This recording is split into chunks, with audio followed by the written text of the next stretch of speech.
watching KWQC TV, making a difference in the Quad Cities. Live from the Quad Cities, with Morgan Otier and Kyle Keel, this is Quad Cities Live. Today on QCL, healthy to wholesome, how this business based in Preemption, Illinois gets delicious made-from-scratch meals to your table each week. Plus, providing kids with a positive path forward and a purpose. We'll learn more about the youth programs available at Clinton's Gateway Area Community Center. And later, get the entire family involved in Second Saturdays at the Figge Art Museum. We have details on the inspiration behind this weekend's kid-friendly activities.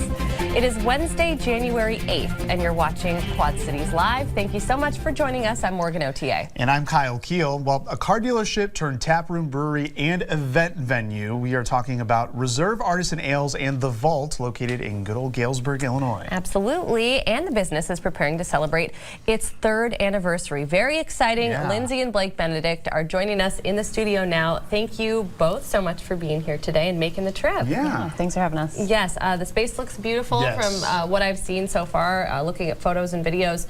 Blake, you own this business with your brother, correct? Yeah, that's correct. So give us a little bit of insight and background into how you put all of this together more than 3 years ago. Yeah, so it kind of started pre-COVID with demo and everything like that, and we had owned the building as a family for many years, and so we were trying to figure out what we wanted to do with the space, and we developed it into the brewery and event space that it is. We knew that there was a need for that in the area, and as far as the event space, for sure. I have brewed for a good number of years professionally, so it was something I wanted to do on that end, and that's what we developed it into, and we're booked literally every Saturday this year great to coming hear. Oh up. my So gosh. it's very, very good. And that's an old photo Yeah. of when dealership. it was a car dealership. A Ford car dealership. A Ford Yep. car dealership. Amazing. Okay, so Lindsay, describe the space for us.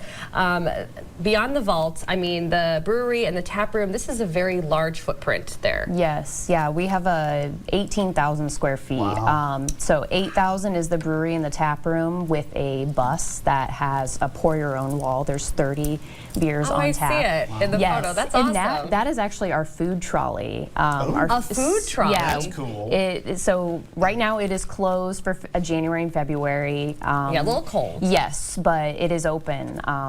Hopefully in March we will be back. But we do have food as well in our tap room. But then along with our tap room, we have a 10,000 square foot venue. That's beautiful. And so with that's a the covered vault? patio. That is the vault. Oh, gorgeous. Yes, so the vault at Reserve Artisan Ales. Okay, and that's where you do a lot of large events. So what type of events do you host there? Lots of parties for businesses. We host a lot of events. People host their own events, large events there, but lots of weddings. Right now we have up to 600 people we can see. Oh my So gosh. It is very large. Perfect for You a could have the wedding. whole thing Yeah. there. Yes, and a private covered patio too. That's kind of unheard of too. So That's really incredible. And Blake, I wanted to ask too, there's a lot of spaces in this building where you've kept it the same. There's like things that really harken back to decades and decades ago, because you talked about that your family has owned it for a long time. So kind of describe what it was like melding those two things together, the history and then kind of modernizing it. Yeah, luckily a lot of the bricks were made in East Galesburg, Illinois. Back in the day, That's awesome. Puritan Pavers was the company. So we had to find a bunch of old bricks to help add new walls in the middle to make it look like the old walls on the outside. But yeah, it looks like it's got an old floor. It's actually got a brand new floor. We just ground it down to make it look that way because it was a car dealership and it was about 4 different levels for the different angles and everything. So it wouldn't worked really well for dancing and things like that in a wedding. But no, we've changed all that. We wanted to keep it as rustic looking as it could, but also modernize it. So the windows and everything else kind of help bring that to the future. And Yeah, it's a really cool space. Yeah, people like that rustic feel, that's for sure. So, Lindsay, we were talking about the weddings. So you have different packages that you provide for these weddings, given all this space. So what kind of packages do you have? What do you have offering? So all you do is fill out an inquiry form, and our coordinators will send you something where you just fill in kind of an idea, and then they'll reach out with everything we offer. We have a trolley that so we provide your transportation for different Wow, things. that's huge. Bridal suite right on property within steps go. of where the reception happens. So very convenient. They can rent it from Friday to Sunday, so you're not booted at midnight. Our private patio that we can block off from our tap room patio, so nobody can come over and Wedding interrupt. crashers. Yeah, the wedding Exactly. But yeah, and we even have items of decor that people can pick out. That's that great. we have an inventory of as well. Well, one thing that I was reading is that you can actually brew a beer specific to a type of party or a wedding, and you can even customize it in a lot of cases for people. That is a really cool offering as well. How far in advance would you need to know if you were going to brew something for a special occasion? A few months. I mean, the That's brewing not bad. process, it takes about 2 weeks to a month, but by the time you figure out the labels and you figure out what else I'm brewing, and have Yeah. to sneak it into one of the tanks or whatever, it takes a little bit of coordination, but yeah, we brought one right here that's we did for a company and for a party, so we want to bring that and show it. It's the one we've done most recently, so. Yeah, this is great. Okay, and there are two different kinds here, right? There's a cream ale.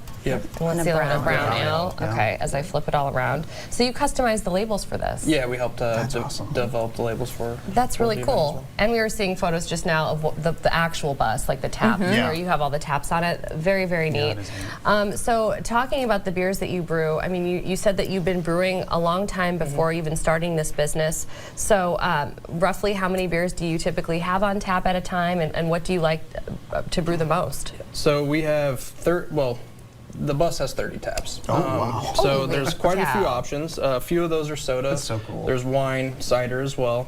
And then the rest of the 20 of those are 15 of them are ours, and Wow. 10 of them are guest taps. I mean, roughly around in there. It kind of depends on That's a lot of impressive. different things. But yeah, we brew those. I like to brew a lot of lagers right now. I don't know. That's just kind of what I've been into. Yeah. But we have quite a few IPAs, sours, and some Love it. stouts. So Love our plenty of sours. options. So, Yeah. we mentioned you're celebrating 3 years. Yes. You guys are certainly busy, and you're going to be busy next weekend because you're having the big celebration. Yeah. So what can people expect heading into that? So we will have music from 2 to 5 from one of our favorite bands, the X Bombers, and we'll have our food tap room menu. Our streetcar, like I said, is not open, but we will have other options for people. And then brewery tours. He'll be doing one at fun. noon, so that's always fun. You get samples along the way and take a glass with you too. Okay, very cool. And there's going to be a Galentine, a Be Mine Galentine market coming up, and that's coming up in February, so a few days before Galentine's Day and Valentine's Day. So tell us about this event and really kind of your efforts to continue to do events like this in the coming months. Yeah, we hope to have at least 3 to 4 a year to really showcase local vendors who are just looking for a place to gather, and we have the space to do it. 10,000 square feet. We have 19 vendors, so they get lots of room to bring in. We have food, we have clothes, we have jewelry. I mean, it's pretty well-rounded. Plants, build your own flower bouquet. Oh, I love that. So- I love that. Good spot to support many local businesses. Exactly. All right, so Blake, you're hosting your 3rd annual Galesburg Yeah. Beer Fest. Yes. Ale. We're highlighting ale there. So Galesburg. yeah, the Galesburg Beer Fest. So this is a pretty big event, so we got to get our tickets now. April 12th Yes. is when it is. So tell us about that event. It's our 3rd year. We Yeah. usually focus on pretty hyper local stuff. Illinois mainly, and then Iowa. A couple others. Kind of a 100-mile radius around Galesburg, and usually we have about 400 people there Nice. each year. So it's been really good. A well-attended event. It's 50, Yeah. how much? What? $50 for Yeah, tickets yeah, for sorry. VIP. 50 for VIP, and 40 for. and 40 for regular. It comes with a food voucher, and then it's unlimited samples. You could do all the So- samples. That is Yes. so cool. And then proceeds. Yeah. Yes. You guys collect proceeds and they go to a really important organization as well. Yes, one that we helped found and we're on the board. Really? Vascular Anomalies Awareness. So our son that's was born great. with a birthmark. So there's a wide variety of birthmarks. So you're super So, passionate yes. about this. Oh my goodness. Well, Good I'm way to glad. give give back. Yeah, it's a great way to give back. Okay, so many things going on. A lot. We got a lot. No, but it's like in such a great way. Yeah. Congratulations on 3 years Yeah. as well. That's very exciting. So Reserve Artisan Ales, that is located on South Kellogg Street in Galesburg. We have the hours listed on your screen. You can also visit their website anytime at reserveartisanales.com. And if you want to book an event at the Vault, well, everything is booking fast from what we understand. We do have the email and the phone number, though, on your screen, and we will be sure to add that to our website. You can learn more by visiting thevaultgalesburg.com. Blake and Lindsay, thank you for joining us today. We really appreciate it. Thank you. Thank you. All right, well, still to come on QCL, Healthy to Wholesome Meals. It's a business on a mission to create recipes using locally sourced ingredients. Ready to pick up and reheat. We'll hear more about this next. You're watching Quad Cities Live. Well, let's face it, whether it is a lack of time or energy, some nights it is a struggle to get dinner on the table, but a business called Healthy to Wholesome can really help. Yeah, among the items you can find on the Healthy to Wholesome menu, a Cajun shrimp pasta, a creamy poblano chicken soup, a breakfast casserole. Ooh, I'm hungry. I know. And so much more. So here to tell us more about it and how to get these weekly meals on your table is Alyssa Peterson. Alyssa, thank you so much for joining us on Quad Cities Live today. Yeah. So give us a little background on your business. You said you started about 5 years ago. What made you want to start this type of business? I have always been into food since high school. I really enjoyed my foods class, and then I actually worked at a couple different places coming out of college, and one of those was a cafe. And I just saw a big need for prepared meals. I know people are busy, and I've even heard a bunch that people don't enjoy cooking anymore. So that was kind of my inspiration, and I wanted to eat healthier myself. Yes. Yeah. So. And I love too, because I was like perusing your website, which is great, by the way. You can learn a lot of information, which we'll give you at the end of the segment. But I love the way that you describe healthy, because I think it's a healthy way to describe it. It's you speak about your ingredients and how you source them, and that's where that healthy really does come in. So talk a little bit about where you source your ingredients, because a lot of it's local. So that was something when I was playing with my name. I was like, well, how do I describe what I'm making? Because there is a lot of lingo out there that's not monitored by anyone. So I don't want to give anyone the false direction. So we focus on using organic and local ingredients, and we just try to avoid added ingredients, preservatives, and all the chemicals that come with kind of the traditional ingredients. So when people ask about the meals, they just say, do you make keto or paleo, or kind of all those other dietary, like trends. But I just like to say that we cook with whole ingredients, so meat, vegetable, protein, that kind of stuff. And you can tell by the photos that we were seeing of some of those prepared meals. I mean, you've got it well balanced. So how do you come up with these recipes? Well, I look online. I have several cookbooks. Lots of inspiration. A lot of people send me stuff that they're like, hey, this looks really good, but I don't have Can you make those? the interest or the time to make it. So, yeah. I love that. Yeah. I'm going to start emailing you Yeah. weekly. That looks amazing. I mean, the photos that you provided look so good. Yeah, And, they and do. some of the menu items that Kyle mentioned off the top, those Salivating. yeah, we were salivating. But those are ever changing, which I think is so cool. It's like nobody that's ordering them can ever get bored, and you can't get bored because you're challenging yourself with different things all the time. At the beginning, when I was first thinking about it, I was like, this is going to be a lot of work, because you have to figure out like the pricing, the sourcing every week. Typical restaurant, I mean, maybe they have seasonal menus, but for the most part, they're stagnant, where mine is always changing every week. Yeah. So that was intimidating at first, but I think it's what draws people to me, is that it's constantly changing. Well, and like the servings too, that's another element that goes in there. So kind of explain the process for folks who've never used your service before. It is pretty easy just to go online and get started. Yeah. So they can order a single serving all the way up to a 6 serving. Oh, wow. And the more servings they buy, the cheaper it gets, kind of like buying in bulk. Okay. So if you're just a single individual, maybe live by yourself, or want something easy for lunch, a single serving would be a great option. Whereas if you have a bigger family, you can get a larger serving. That's great. Yeah. And we mentioned that you're located in Preemption, Illinois. So is that where we have to come to pick up those meals once we've ordered them? So that's where our commercial kitchen is. Okay. And then we have pickup locations around the Quad Cities. Oh, great. We have 2 in Iowa, and then I believe 6 over on the Illinois side. Really? Yeah. Oh, so there's plenty of options. So if preemption's kind of scaring you there, you've got plenty of locations, and we have those locations there on your screen: East Moline, Geneseo, Kelowna, Milan, Aledo, Orient Fitness Center. So plenty of options to get those. So this is every week you have that new menu item? Yes. So a new menu comes out on Saturdays. Okay. And then you have all the way until Wednesday at 8 p.m. to place your order. Oh. And then we spend the weekend shopping, preparing, and putting together all the meals. And then Perfect. pickup is, depending on which location you choose, Monday or Tuesday. Wow, nice and easy. That's Yeah, really, for really sure. great. Okay, so you brought something with you today to kind of show off, and this is different, obviously. Yeah. than- this is something, though, that people can pick up from you as well, this elderberry. Yes, this has become really popular since COVID 2020. Yeah. So how this is different from maybe what you might find in the store is we use local raw honey. So you get the health benefits from the honey, and then I've heard it also tastes really good. I mean, I think You it think tastes it good does, too, right? Yeah. but it's good to hear that from other people. Yeah. So Yeah. I've heard people describe it as like Christmas in a jar. Can I stir it? Yeah, Yeah, you gotta- absolutely. you So got our talk about the spoons. benefits of this. I mean, you talked about it getting really popular over COVID. I personally remember seeing it all the time because it's like helpful to your immunity. Yes. But yeah, so what else have you learned about it? So it's really high in antioxidants. Yeah, absolutely. And it's really helpful for like allergies because of the honey. Oh yeah. And then this is kind of TMI, but it's also a great laxative, like a natural laxative. Sure, yeah. So, yeah.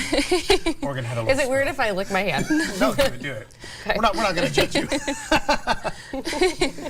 No, it does taste really good. Yeah, it has multiple health benefits. And, we were kind of discussing, is this good for kids to have? Because we do elderberry in my house, but it's in the form of a gummy because that's Right. easier for the youngsters to Yeah. eat. But, I mean, you're saying your 2-year-old son loves it. Yes, I would yes. put this on ice cream. Yeah, it's I really mean, good. people have said they It's so put it good. like in their tea, over their pancakes. That's kind of a way to get little ones to enjoy it. Yeah. Yeah, I mean, anyone over 1, they don't recommend anyone under 1 Sure. because With the of the honey, right. Yeah, but Okay. they That's say really you cool. can take a tablespoon a day to be a preventative to keep your Okay. immune system well.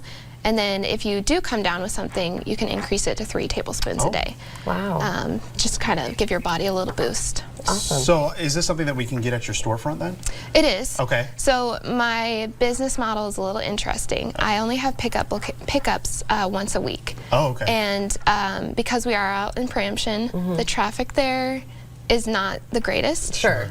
So we ask people that to place their order ahead of time. Okay. Okay. And they can do that on our website. And if they want it pretty immediately, we do stock it at Revive Cafe in East Moline. Okay, that's good to They're know. open all throughout the week. I'll be honest, I've had a hard time keeping it in stock. I was just going to say. Good for you. Yeah, I've already dropped off an order, and then I think I have to probably tomorrow too. How long So. does it, what's the kind of the shelf life? Google says about 6 months in the Hey. refrigerator. 6 months sounds good There to you me. go. Yeah, but I mean, if you're taking a tablespoon a day, I think that gets you about a month. This Okay. would get Okay. a single person. Good to know. There you go. Keep you healthy throughout the winter season. Well, if you'd like to take a look at the weekly menu and place an order for pickup, visit Healthy to Wholesome on the web at h2wmeals.com. That's the number 2. So h2wmeals.com. Alyssa, thank you so much for joining us and sharing your business with us. Thank you. An interesting business model you have. Yeah. So hopefully people take advantage. Very cool. Yeah. Thank you very much. Still to come on QCL, the variety of important programs at the Gateway Area Community Center in Clinton, Iowa, geared toward kids and teens. You're watching Quad Cities Live. Founded more than a decade ago, the Gateway Area Community Center in Clinton has been a respite for kids and teens, providing them with positive activities and opportunities, helping them steer clear of trouble. Joining me now is Frankie Landa and George Landa Rodriguez. Thank you both for being here today. Thank you for having us. Yes, I'm really excited to talk with you today, so thank you for making the trip from Clinton and joining us. Now, George, you're the founder and executive director of the Gateway Area Community Center. So give us a little bit of a history, a little bit of a backstory. It's actually been around for more than a decade now. It has. It was founded in 2012. We were established since 2013. The need for it in our community was high. There was a lot of kids that unfortunately lost their lives to suicide, and family-oriented activities for low-income families were non-existent. So we're kind of the people that if there's a need, we're going to fill it. You know, we didn't want to just stand behind and not help. Amazing.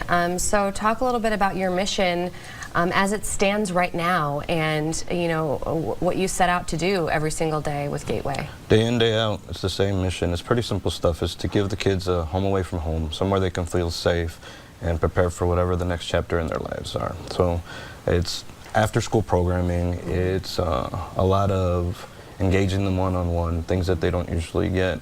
A lot of these kids come from single family units, and it doesn't help the situation any, you know, so. Yeah, so some mentoring and things like that. Exactly, That's exactly. great. To grab them young and we change them, give them a purpose, you change their outcome forever. Yeah. Everything that they learn from every program, as simple as it is, a food pantry to a gaming area, it gives them a sense of belonging, a purpose, and it veers them the right direction in life. Yeah, that's great. Frankie, so has that been your experience? I mean, how long have you been, you know, part of the community center? As long as I can remember. It's always been since we were really young. It's always what he said, what he wanted to do, and then he made it into a reality. Wow, that's amazing. He doesn't remember it, but it's as young as 4 years old. As young as 4 years old, you've been hanging out there. Yeah, so let's go over a little of the different programming things that you have going on there. I know things have obviously ebbed and flowed over the years, but you have a lot to offer. So you do a food pantry, which is something that you already mentioned. So, and that's once a week? It's actually, we do it Monday through Friday for any agency in town, including DHS. Oh, wow. If there's a church in town that has a family in need, they contact us as well. But with the referral emergency food box, they just let us know what size the family is. It stays pretty, you know, pretty neutral as far as the information going back and forth. It's just, we just want to help and make sure that we provide enough. And then specifically on Thursdays, we do what we call our Healthy Clinton Initiative. And we have wonderful volunteers that comes down to the river bend, pick up an order for us. And as soon as we unload the truck, we post on our social media. Most people do follow us. If not, I tell them give or take about noon. Okay. But anything that comes in on that truck, we prepare, get it ready as soon as we can, and people just start showing up. People start showing up. That's amazing. So you get a lot of those donations from Riverbend. We purchase the food from the Riverbend. You do, okay. We run mainly off of private donations. Wow, okay. So, which is kind of why we're here. Yeah. We appreciate the opportunity, but it takes, honestly, it's the root of all evil, but it takes a lot of money to do what we do. We do some good with it as well. So yeah. Private donations are our bread and butter. You know, it's the way we keep people fed in town. So people can donate directly to you. They can. They can find us at gacciowa.org. And specifically for the boxing program, which are kind of my unsung heroes, we travel nationwide, coast to coast. Wherever there's a sanctioned show, we're part of USA Boxing. So if there's a sanctioned show, we try to get them there if they qualify. A lot of times they qualify, and it breaks my heart because we don't have the funds to take them where they need to be, because it is coast to coast, California to Florida. Okay. So again, it takes money. So that's another one of the programs that you offer is this USA sanctioned boxing program, which is super cool, and that's something that you are involved in. So is that something you've been doing for most of your life as well? I've been doing it since I was 4 or 5, and I started fighting at 13. You know, it's just really been my passion since I was really young. Well, it looks like you're pretty good at it, because we've got a couple of belts here that you brought along with you, and these are yours. You won these belts. Yes, ma'am. That's amazing. So talk about bringing boxing into this and why that's been such a cool experience for a lot of these kids. Well, it was my platform to be able to grasp these kids and give them purpose, as I mentioned. The structure of the discipline, it carries over to everyday life. Okay. So I get what I call my little island of misfits, right? The kids that other programs might not fit into other programs. So I take them in, and with a little bit of structure, a little bit of discipline, and a lot of heart, I mold them. They don't know what's happening, but we mold them into good citizens, and it's a turnaround. You know, they go to school, and it makes quite a bit of difference. I get messages all the time, because I'm pretty in contact with the parents all the time, of how they went from day and night, you know, how much they've changed and how much they appreciate it. And it keeps me going. That's gas for the week every time that I hear something like that. I love that. Okay, so just before Christmas, there have been some stories. I believe we even did a story here at TV6. You know, funding was running low. Like you said, it takes a lot of money to do what you do and carry this program on. But you guys were blessed with quite a large donation. We were. You were. So tell us a little bit about that, what that felt like right before Christmas, and kind of what you hope to do with that in the months to come. Well, as I mentioned, there was a family, and he's probably going to get upset because I mentioned him by name, but it was the Keel family. He came in, he gave me a call, and he wanted to find out what we do, which we get quite often, the people that are curious or they have kids that want to join. And I just said, come in, we'll talk, I'll show you around and let you know what we do. And after the fact, they made a very large donation that'll keep us going, which is really important because we're one of the last free boxing gyms in the country. So this gives us the platform that we utilize to grasp kids and give them that opportunity. Since we are a sanctioned USA Boxing Gym, all the scholarships and the grants and all the opportunities for the collegial the teams that are out there, the kids can qualify for all that stuff. Wow. There's grants available for them to go to other colleges that have nothing to do with boxing, but That's awesome. It does make quite a bit of difference. So that donation gives us the opportunity not only for the boxing program to actually get them where they need to be, get Frankie to his fights, you know, whenever he qualifies for these national events, which he will, and he always does. Yeah, no doubt. But it gives us the opportunity to feed everybody as well, so, you know, to provide the programming and to keep the lights on, more importantly. But yeah, there's just so much that you do, you know, at the community center, and you can learn more about all of that online. I just want to end quickly, if people are watching this right now and they want to help, maybe they don't have tens of thousands of dollars, but they definitely want to make sure that you guys are thriving. Are there things that they can do? Are there volunteer opportunities? every little bit helps. Every little bit helps. Even you coming in, like I mentioned before, and if you get curious, come in. We'll show you around. Sweeping, mopping, dusting, welcoming, hosting, anything helps. Awesome. You know, helping us serve the community in the food pantry, all that good stuff. It all helps. You know, Great. And it creates a bond. You know, it's community coming together for the community. So. It absolutely is. Okay, well, the Gateway Area Community Center, it's located on South Bluff Boulevard in Clinton. We have the address and the phone number on your screen. And of course, as I mentioned, you can learn more about the organization by visiting gacciowa.org, or you can follow along on their Facebook page. George and Frankie, good luck to you. Frankie and George, thank you so much for being here and talking with me today. Thank you. I appreciate it. It's Del Sol Boxing, guys. Look it up. Del Sol Boxing. We'll make sure we get that on the web as well. I appreciate a lot of winners there. We try. A lot of winners there. Try. All right, thank you so much. Still to come in our next half hour of QCL, second Saturdays at the Figgy start up again this weekend. We'll learn more about the inspiration behind the programs and activities, and later reading programs and creative crafting workshops at the Robert R. Jones Public Library. But first, it's a cold one for the first full week in January. Meteorologist Kyle Keel has our chances for any kind of a warm-up in your full forecast after the break. And now your first alert forecast with meteorologist Kyle Keel. Well, it's certainly been nice to see the sunshine today, but it is still very chilly as we've been tracking here the last several days. We're tracking one more frigid night with temperatures falling down into the single digits, even some low teens with wind chills near or below zero here tonight. But we do start a warm up tomorrow, and that's ahead of a chance of some light snow here as we head into Friday and Sunday. But notice we're not really highlighting this as first alert day, so these are going to be light snow events. I think we'll have a better chance at getting maybe a little more than a dusting heading into the day on Sunday. And then as we head into the long range, colder temperatures will once again filter back into the region as we head into early next week. Everywhere Camera Network shows plenty of sunshine across eastern Iowa and western Illinois. We're starting to see some ice form there along the Mississippi River, especially there at the Arsenal Bridge as well as the Locken Dam. So still not exactly safe to go out on the ice quite yet, as we need kind of a really long stretch of those below freezing temperatures. All of us are below freezing right now, low to mid 20s. And again, we will tumble back into the single digits and teens here tonight. So we have a clear sky in place right now. We'll see a few more clouds here by the morning, but all eyes here off to the west. Of course, we've got the devastating wildfires going on in the Los Angeles area, but south of there is where they're starting to get some moisture as low pressure is going to develop and then track into the southern United States. It's going to tap into some Gulf of Mexico moisture and create a pretty impactful winter storm for some southern states. In fact, we have winter storm warnings from Dallas and Fort Worth through Little Rock, Arkansas, up toward Memphis, Tennessee, and a winter storm watch is extending to the east. So that's an area that's going to get hammered with some heavy snow and some freezing rain. But here at home, our weather remains quiet. Next 24 hours, there's your teens here for the overnight, and then we'll get into the 20s here, into the low 30s by tomorrow afternoon.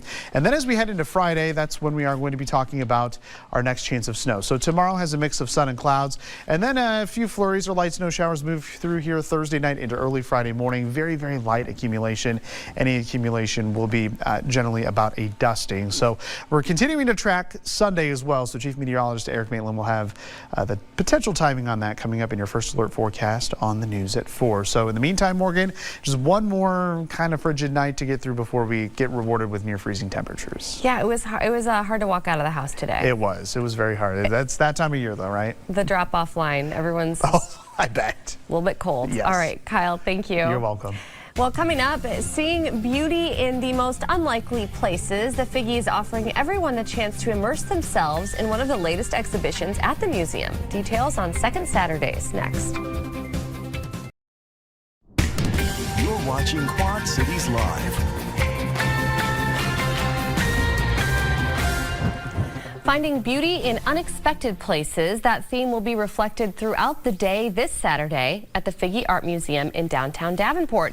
Here with more on Second Saturdays is Figge Interim Director of Education, Heather Aronson. Heather, welcome back. Hello, welcome. Happy 2025. I know. It's It's flying already. I had to write it down, the date down, and I made it real. Yes. It's 2025. It's 2025, and it is January for those of us who keep writing December and saying December. Okay, so tell us a little bit, Heather, about the museum's Second Saturday programming. It's something that we've talked about on the show before, but just remind everybody of the origins of that. So this is, well, we're so excited to have this program. Yeah. So this is a program that we receive special funding for from Art Bridges Foundation. And so that funding allows us to provide one free day a month. So we chose Saturdays. So not only can we offer free admission on those Saturdays every single month, we get to provide free programming as well. So we've just completed our first year in 2024, so we're kicking off 2025, our centennial year, and wham bam, it's already this Saturday for our Second Saturday. Yes, and you know, talk a little bit about what makes this program so special. I mean, for me, from when you've come on the show and talked about it before, it really involves everybody in the family. Like there's something for all ages. It's just a great community program, and it's great for first timers at the Figge. If you've never experienced the museum, you can come in and you can try little bits of everything and feel really comfortable. If you are a member or if you've been a bunch of times, there's always something new. Yeah. So we always have like a foundation, right? So at 10, we open at 10, 10:30 we have free yoga in the lobby. Yeah. At usually every year at 1 o'clock we have a free Saturday sketchbook club. Yeah. We always have docents at the art cart in the galleries, right? We always have musical instruments in the galleries. So we kind of like break the silence. You can go through and play instruments in response to the art. You incorporate all kinds of arts at the museum. Yeah, it's very cool. And then, so the surprising part is we try to like feature an exhibition or special artwork. So that always changes. Yeah. So we usually always have some kind of art making activity or a film or a performance. And so this month we're very excited to feature the artwork of Louise Camus. That's right, and we actually featured that on the show at the end of last year, which was super cool to learn about. So for this Saturday, what can visitors kind of expect to see and experience when it comes to that exhibition? So this beautiful small exhibition, it's kind of ethereal. Louise talks about, decay both in nature, but also in personal decay and aspects of dementia. So we've got a couple things. One, Louise is going to be in the house. That's awesome. So that's super exciting. She's going to lead from 1 to 3. She's going to lead a printmaking activity. Wow. So you can actually meet the artist, work with the artist. We're going to do jelly plate printing, which is great for first-time printers. And so that is going to be super fun. And then we also have another activity in the lobby where you can just do some like wood-cut mandalas and decorate those and take them home. So I'm so excited. Louise is so lovely. That is amazing. It's great that she's going to give her time to That's us very and cool. spend with the public. And the other aspect is, so this dementia, we have partnered with a lot of local organizations, and Dementia Friends Iowa is actually sending a speaker in. So we're doing a free public kind of public talk about dealing with dementia. Okay. So that is free to the public at 11 o'clock, and Dementia Friends is going to present that. So if you are starting to deal with dementia, or if you are a caregiver, or if you have somebody in your family, your grandma, or a friend, or somebody starting to deal with that, it's a lot. It's a lot to deal with. I've dealt with that in my personal life. And so this just helps give you some navigation through that process, or outreach. And it kind of just makes you feel connected. You know, absolutely. a lot of people that are going through the same thing, they're going to be there, they're going to be wanting to listen to this. Exactly. And so you can kind of find that camaraderie in kind of a tough situation. Absolutely. So very cool. So this is a really great opportunity, the second Saturday. I mean, to work with the artist and to hear about the art and you know how she created that is amazing. How do you come up with programming to include for second Saturdays? Well, it's it happens so fast. You wouldn't think, oh, it's only once a month, but because we actually get a budget to do this, and so we get to bring in artists or we get to have music, I try to switch it up. I try to make sure there's something for everybody, young and old, all different ages, whether you're a couple, you're on a date, you're having a pal day, or you're bringing your family in. There's usually something to connect on any level. So, and that's just kind of the mission of the Figgy. Kind of take a theme and run with it. So. Yeah, it is a lot of fun. You guys work really hard on it, and it shows. It's always beautiful. And for more information about Second Saturdays specifically, or really any of the exhibitions at the Figgy, ones that are coming up as well, just visit FiggyArtMuseum.org. Heather, thank you for coming in and chatting with us. My pleasure always. Today. Thanks for having me. Of course. And the creativity does not end here. After the break, we are traveling from the Art Museum to the library. Learn more about the craft workshops and reading opportunities at Robert R. Jones. Next. Coming up tomorrow on QCL, a preview of the annual Bald Eagle Days coming to the QCCA Expo Center in Rock Island. We'll learn more about the wildlife and exhibits set to be there. Plus, details on the Frozen Fat Fondo Fest, an hours-long off-road endurance cycling event. Take a look at the course and learn more about how you can take part. That and more tomorrow, right here on QCL. From reading programs for teens to story time for babies, even creative crafting opportunities, the Robert R. Jones Library in Coal Valley has something on the schedule just about every day this month. Yes, they do. Very busy. Well, here with a preview of some of those upcoming events and activities is Kaylee Floyd. Kaylee, as always, thank you for joining us. Yeah, thanks for having me again. Yes, of course. So obviously we're deep into the winter season. It's frigid outside. We haven't had much snow, but there's plenty of a snow theme on the table. Yes. So with these cold temperatures, I mean, you want to cozy up with a good book. So you've got a winter reading program going on, and there's prizes involved. There are prizes. So we have two. One is for like our toddlers and children. That one's kind of got the Candyland board theme. Oh, that's cute. Yes, and then the teen and adult is kind of like fill your candy jar with books. Yeah. So there's different prizes for each one, but you can earn halfway prizes along the way. And ideally is to get the big candy bar at the end. Ooh, the big one. Yes, of your choice. We love that. Should be so much fun. Okay, so it's underway right now, but it goes through February 28th, so plenty of time to get started.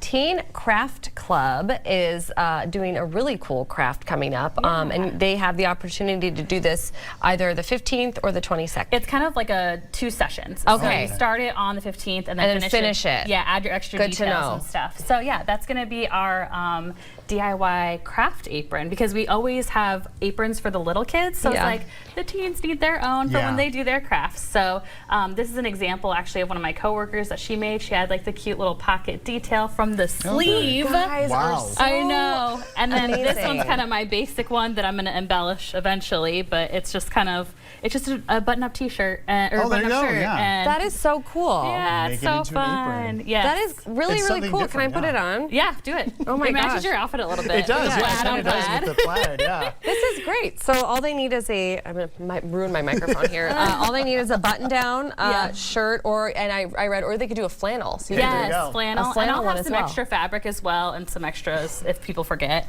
But yeah, it's going to be real handy when we do all our crafts this season. I'll take my shirt and turn it into an apron. You could. Yeah, there we go. Could. With the plaid, we match now. Yeah. There we go. I love it. I didn't even notice we had plaid on. This is cool. Do we need to register for this one? Or yes. Okay. Yes. Registration is definitely something you want to do, just so that we have enough supplies like buttons, sewing utensils. I used both like needle and thread, but I also used like fabric glue too. So just make sure we have enough things. Perfect. Yeah. Okay. All right. So then coming up on Thursday, January 16th at 5 o'clock, this is for adults. You've got some crafting going on.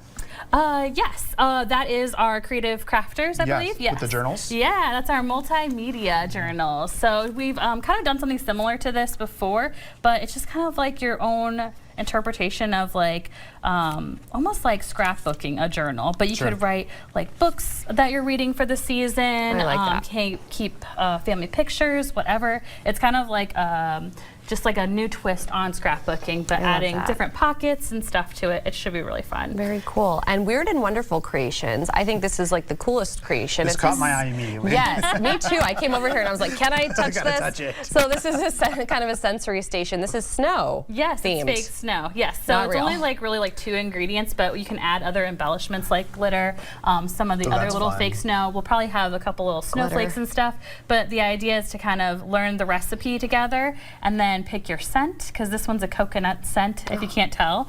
And then very fresh. Oh yeah. Yeah, coconutty smell. So they'll have a couple options to choose from and make their own little sensory station. And this is kind of similar to how I set up stuff for like our manipulation stations too for toddlers. Oh yes, it feels so but good. it's cool too. It feels like powdered actual sugar. snow. Can't make it a snowball though. You can, I think, if you had enough. Yeah, there you go. If you gather it all, Yes, you can make a good one. So we also have story time coming up for babies and toddlers. Yeah. Yes. So we've been having toddler story time, but we kind of changed our to a different time slot. Sure. It's going to be evening, kind of to accommodate some families that work during the day and maybe can't come in the morning. So there's our schedule of our different themes throughout the month. It should be a good time. It's half hour, kind of a nice time to wind down, listen to a story, and just kind of share some family time. And we don't want to run out of time before we talk about a really cool Meet the Author event that you have coming up. This is Brett Grimes. The name might be familiar, actually, to people here in the Quad Cities because he wrote a book that is very much connected to the Quad Cities. Yes. So he'll be talking about this book kind of in more detail, give some more information on it. I believe he's got a slideshow prepared. Wow. So it should be a very interesting talk, and we will have books available to check out that I ordered in as well, but you can also purchase it with him as well. Yeah, very timely with that anniversary yesterday. Well, if you want updates on the events, you can follow along with Robert R. Jones Library on Facebook. You can also find a full calendar of events on their website, which is on your screen right now. Kaylee, as always, thanks for coming in. This was fun. Thank you so much, and thank you so much for watching. Your News at 4 with Sharon is coming up next. Have a great evening.